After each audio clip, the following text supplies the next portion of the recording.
こんにちは。今回の動画では元雑貨好きマキシマリストの私が手放した持たないもの50選をご紹介します。このチャンネルでは元雑貨好きマキシマリストで家族との関係をこじらせていた私がたくさんのもの、こと、執着を手放してミニマムな心地よい暮らしを目指して整えていくチャンネルです。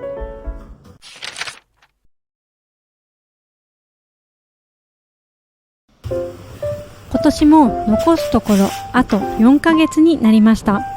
私は寒い時期に掃除をしたくないので10月から少しずつ大掃除を始めています。11月、12月になると粗大ごみの処分やリサイクルショップも混み合うので9月、10月である程度不要なものを手放しておくと年末に慌てることがなくなります。私がたくさんの失敗を繰り返してなくても大丈夫だったと思うものを50個紹介しますので今年中に不要なものを手放して来年こそ変わりたい方、物の購入を検討している方はぜひ最後までご覧ください。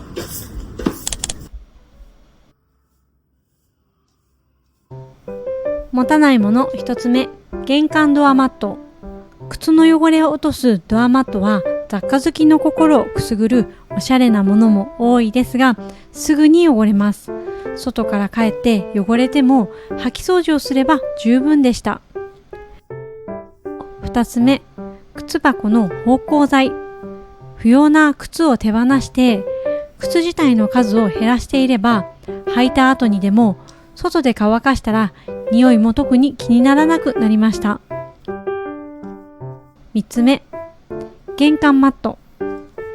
玄関マットは洗濯できないような厚手のものが多いですしできたとしても乾きにくいので清潔を保つ方が大変でした。4つ目、スリッパ。スリッパも清潔を保つのが大変でした。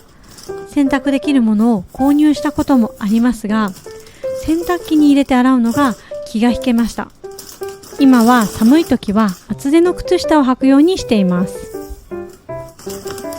5つ目、飾り物。以前は飾る雑貨を玄関にたくさん置いていましたが掃除がとても面倒でした。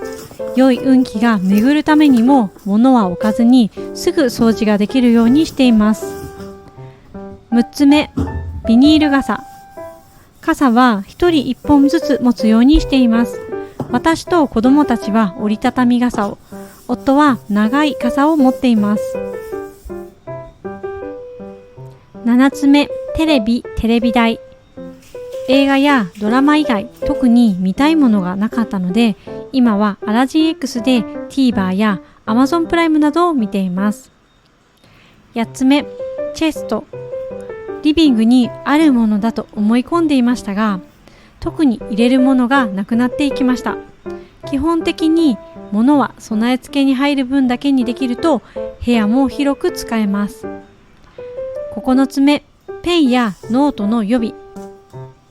ペンやノートは使っていますが予備を持たずなくなったら買うようにしています。10個目、クッション。過去飾りのように使っていましたがなくても特に問題はありませんでした。11個目、ラグマット。お気に入りのキリムを持っていたことがありますが洗える素材ではなかったのとクリーニング代も高かったです。なければ床の掃除も簡単にできるので快適になります。12個目、空気清浄機。物がなくて掃除がしやすいので空気もきれいな気がしています。空気清浄機を清潔に保つ方が私にはハードルが高いです。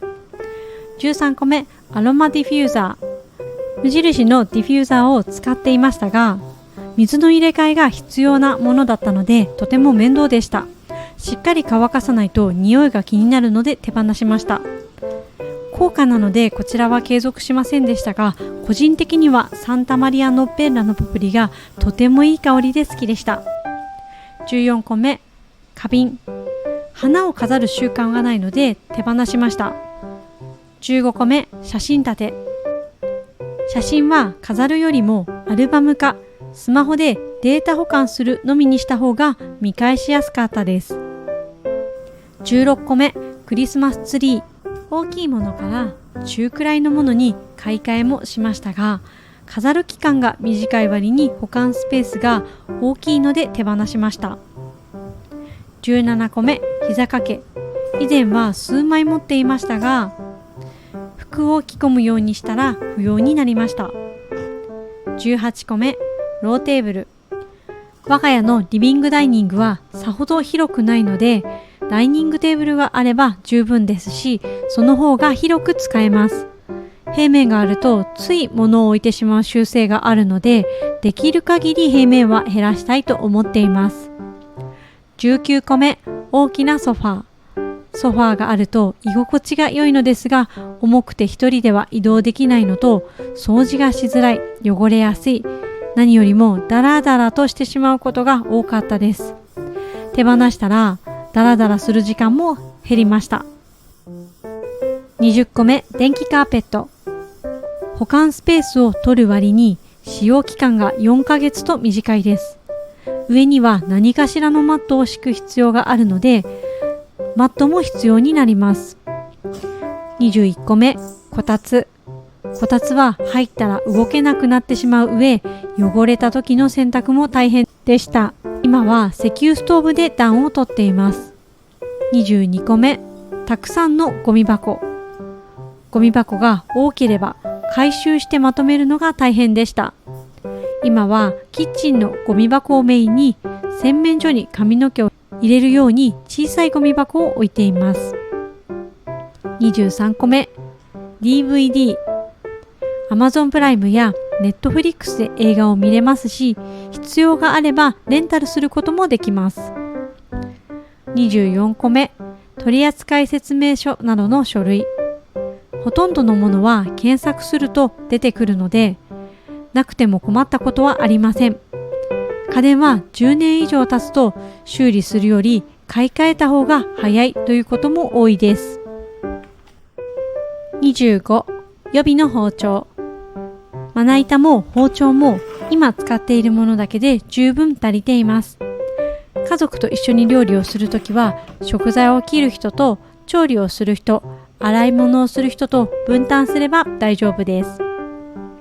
26個目、計量スプーンセット。計量スプーンは無印の大さじが1つあれば十分です。27個目、ミキサー。スープもスムージーもハンディブレンダーで作っています。場所を取らず保管もできるので便利です。28個目、トースター。日頃はご飯派でパンはあまり食べる頻度が少ないです。食パンを焼くときはフライパンにバターをひいて焼いています。29個目、換気扇のカバー。換気扇のフィルター部分を覆うようにカバーがついていましたが、フィルターが見えなくて掃除のタイミングが分かりにくい上、大きくて洗うのも大変でした。カバーを捨てたらフィルターの交換も簡単になりましたし、洗う手間も減りました。30個目、圧力鍋。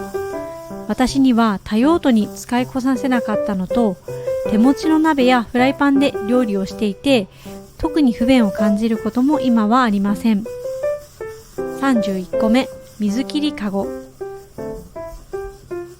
いろいろな水切りかごを試した結果、使わないのが一番負担がなかったです。手洗いをしたら食洗機で乾かして、夜に食洗機を回せばぬめりなども発生しません。32個目、キッチンマット。汚れたら洗濯の必要がありますが、マットがなければ床はすぐに拭けるので清潔が保てます。33個目、調味料入れ専用ラック。ラック類は外に置くと汚れるので、調味料も引き出しの中か冷蔵庫にしまうのが良いと思います。34個目、来客用の食器。来客があっても日常使いのお皿で提供します。足りなければ紙皿や紙コップを使えば問題ありません。いつ来るかわからない人のために持つ方がお金もスペースももったいないです。35個目、お弁当箱のストック。お弁当は使う人の分だけ持ちます。必要があればタッパで代用しています。36個目、コーヒーマシーン。マシーンもたくさんの抽出器具も手放しました。今の私にとってコーヒーは簡単に抽出できてすぐ洗えるというのが一番でした。37個目、エプロン。かわいいエプロンを使ったこともありますが、エプロンをつけ忘れてしまうことがよくありました。今は黒い服ばかりなのでなくても問題ありません。38個目、キッチンリネン。キッチンリネンは漂白をしたり清潔を保つのが難しかったので、洗えるキッチンペーパーを使っています。今はもう元に戻れません。39個目、シンク下の棚。収納を買い足すときはその収納を買ってまで保管する必要があるかを考えると、意外とそこまでの価値はないことも多いです。40個目、レシピ本。今はスマホで検索して作ることがほとんどです。レシピ本を見ながら作っていたこともありますが、本を見ながら作るのは月に1回程度でした。玉の凝った料理より今ある材料で作れる料理を検索できる方が私にとっては有益でした。41個目、コースター。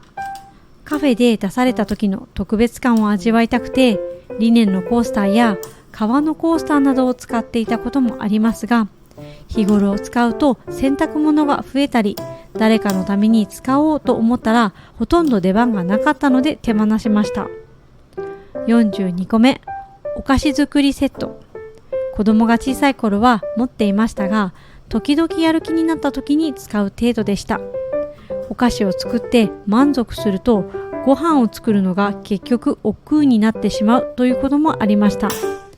今もお菓子を作ることはありますが、100円ショップで売っているアルミトレイや使い捨てのパウンド型などで作れるものを作っています。43個目、ベッドサイドテーブル。照明も挟んで使えるクリップタイプのものを使っていますし、必要があれば椅子の上に物を置けば問題はありません。買わなければお金もかかりません。44個目、毛布。以前は毛布やボアの敷きパッドを使っていたこともありますが、今はそれらを手放してシーツのみで生活しています。45個目、加湿器。季節を限定する上にカルキが固まったり、フィルターの管理が難しく、ズボラな私には使いこなせませんでした。冬はストーブにやかんを乗せるだけの加湿をしたり、水分をこまめに取るように心がけています。46個目、アロマオイル。オイルだと垂らすための石が必要だったり、ポットなどが必要です。必要があればルームスプレータイプのものを使うようにしています。47個目、ベッドシーツやカバーなどの替え。洗濯したら替えのものが必要だと思い込んでいて持っていたことがあります。夏用とか冬用とかで使い分けたりもしましたが、ベーシックな薄手のシーツやカバーは割とすぐに乾くので替えも必要なくなりました。48個目、トイレマットやカバー。マットやカバーをつけなければ掃除が拭くだけで完結しますし、洗濯も不要です。トイレは特に不衛生になりやすい場所なので、ない方が清潔も保ちやすいです。49個目、トイレ用ブラシ。可愛いブラシを探して使ってみたり、流せるトイレブラシを使ったりもしましたが、結局それ自体が汚れるので洗わなければなりません。今は月に一度歯ブラシを入れ替えているので、使い終えたもので週に一度こすり洗いをしています。それ以外は洗剤とトイレットペーパーのみで掃除をしています。50個目、バスタオル。バスタオルは乾きにくく、干す場所も取るのでフェイスタオルに変えました。干しやすくて乾きやすいので生乾き臭が発生することもなくなりました。1人1枚使っていますが、しっかり水気も拭き取れています。